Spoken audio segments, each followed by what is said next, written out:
In the 1970s, mood rings, lava lamps, Rubik's Cubes, and pet rocks kept children and teens busy, while families vacationed in station wagons and everyone wanted an RV. The obscure hippie clothing of the 60s, such as bell-bottom pants, hot pants and miniskirts, platform shoes and clogs, and t-shirts all became mainstream fashions in the 1970s. The Beatles broke up and Elvis died. Music brought new types of rock and roll: soft rock, hard rock, country rock, folk rock, punk rock, and shock rock. And of course, the dance craze of the decade, disco. Movies from the decade included Star Wars, Rocky, The Godfather, Jaws, and The Exorcist.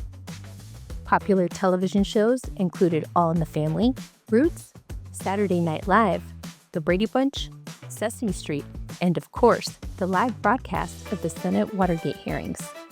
Technology advanced and introduced us to floppy disks and microprocessors, VCR, email, Laserdisc, and Atari.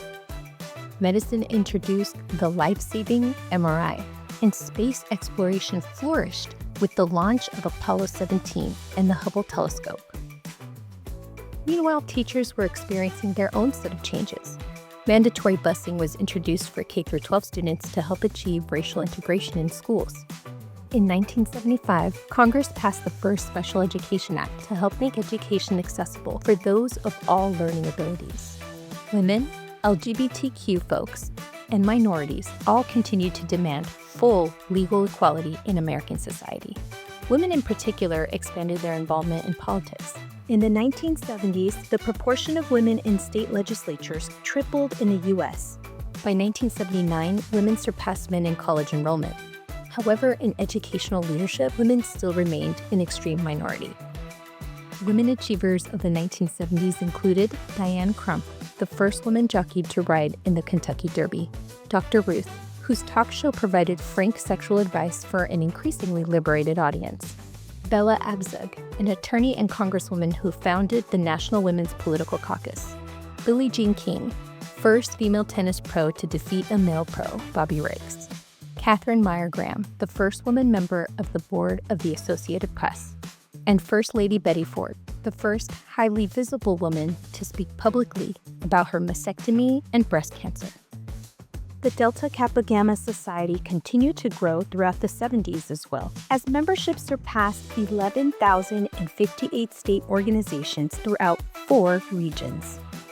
The society began expanding into Europe and Latin America with the introduction of Norway, the first European country to join DKG, Sweden, Mexico, Finland, Guatemala, Iceland, the Netherlands, Puerto Rico, Great Britain, and El Salvador. The 1972 DKG International Convention approved the consideration of constitutional amendments every 4 years. Regional conferences also began offering leadership training throughout the 70s. At the 1978 International Convention in Chicago, the first Woman in Art Juried Exhibit Award was given to the sculpture The Girl from Little Rock by Toos van den Berg, a member from the Netherlands. And in 1979, the society celebrated its 50th anniversary by bringing together all 4 regions at the International Celebration in Dallas.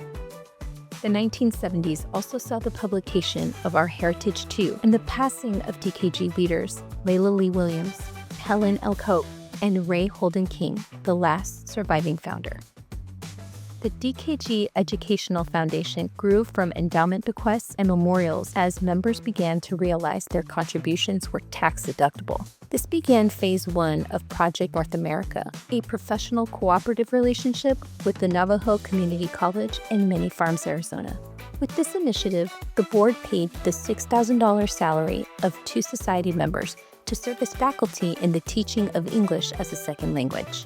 The foundation also provided student scholarships as part of this initiative. International presidents of the 1970s were Dr. Mary Frances White, Phoebe H. Emmons, Esther H. Strickland, Nadine M. Ewing, and Bernice Connolly. Achievement Award recipients were Elsie M. Lindgren, Ray Holden King, Dr. Dorothy L. Johnson, Dr. Helen L. Cope, Dr. Mary Frances White, Phoebe H. Emmons, Catherine E. Young, Catherine M. Rathman, Esther H. Strickland, and Nadine M. Ewing.